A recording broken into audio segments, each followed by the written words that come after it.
തിരുവനന്തപുരത്തെ നെയ്യാറ്റിൻകരയിൽ വീട്ടമ്മ സലീല കുമാരിയുടെ ആത്മഹത്യാക്കുറിപ്പിൽ കോൺഗ്രസ് നേതാവിൻ്റെ പേര്. നെയ്യാറ്റിൻകര നഗരസഭാ കൗൺസിലർ ജോസ് ഫ്രാങ്കിളിൻ്റെ പേരാണ് ആത്മഹത്യാക്കുറിപ്പിൽ കാണുന്നത്. ഷബീദ് റാവുത്തർ തിരുവനന്തപുരത്ത് നിന്ന് ഈ വാർത്തയുടെ അപ്ഡേഷനുമായി നമുക്കൊപ്പം ചേരുന്നു. പറയൂ ഷബീദ്. ഇന്നലെയാണ് തിരുവനന്തപുരം നെയ്യാറ്റിൻകര മുട്ടക്കാട് സ്വദേശിയായിട്ടുള്ള സലിലകുമാരിയെ വീട്ടിനുള്ളിൽ മരിച്ച നിലയിൽ കണ്ടെത്തുന്നത്. അതായത് അവർ ഈ പാചകം ചെയ്തുകൊണ്ടിരിക്കുന്ന സമയത്ത് ഗ്യാസിൽ നിന്ന് തീ പടർന്നത് വസ്ത്രത്തിലേക്ക് എത്തി, അത് കത്തി ഉണ്ടായ അപകടം. അതിനുശേഷം ഇവരെ തൊട്ടടുത്ത ആശുപത്രിയിലേക്ക് എത്തിച്ചെങ്കിലും മരിച്ചിരുന്നു. എന്നാൽ അതിനുശേഷം ഈ പോസ്റ്റ്മോർട്ടം നടത്തിയ ഡോക്ടർ നൽകിയ പ്രാഥമിക വിവരം അതാണ് പോലീസിന് ചില സംശയങ്ങൾ തോന്നാൻ കാരണം.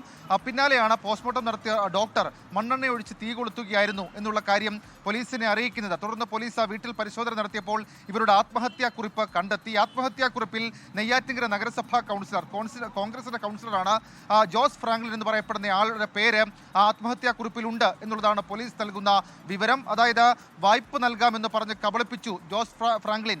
അതിന്റെ മനോവിഷമത്താൽ ആത്മഹത്യ ചെയ്യുന്നു എന്നുള്ളതാണ് അവരുടെ ആത്മഹത്യാക്കുറിപ്പിൽ പറഞ്ഞിരിക്കുന്ന കാര്യം. ഏതായാലും ഇത് പ്രാദേശികമായി വലിയ പ്രതിഷേധത്തിന് ഇടയാക്കിയിട്ടുണ്ട്. ഇവർ ഈ ആത്മഹത്യ ചെയ്ത സമയത്ത് വീട്ടിൽ മക്കൾ ഉണ്ടായിരുന്നില്ല. ഇവർക്ക് 2 മക്കളാണ് ഉണ്ടായിരുന്നത്. ഏതായാലും ഈ വിഷയത്തിൽ ഗൗരവമുള്ള അന്വേഷണം പോലീസ് ആരംഭിച്ചിട്ടുണ്ട്. ശരിക്കും ആത്മഹത്യക്കുള്ള കാരണം എന്താണ് എന്നടക്കമുള്ള കാര്യങ്ങളിൽ നെയ്യാറ്റിൻകര പോലീസിന്റെ അന്വേഷണം തുടരുകയാണ്. ലോകത്തെവിടെയായാലും ഏത് സമയത്തും 24 വാർത്തകളും ഓഗ്മെന്റഡ് റിയാലിറ്റി പാക്കേജുകളും എക്സ്പ്ലെയിനറുകളും വിശദമായി കാണാൻ ഞങ്ങളുടെ യൂട്യൂബ് ചാനൽ നിങ്ങൾക്ക് സബ്സ്ക്രൈബ് ചെയ്യാം.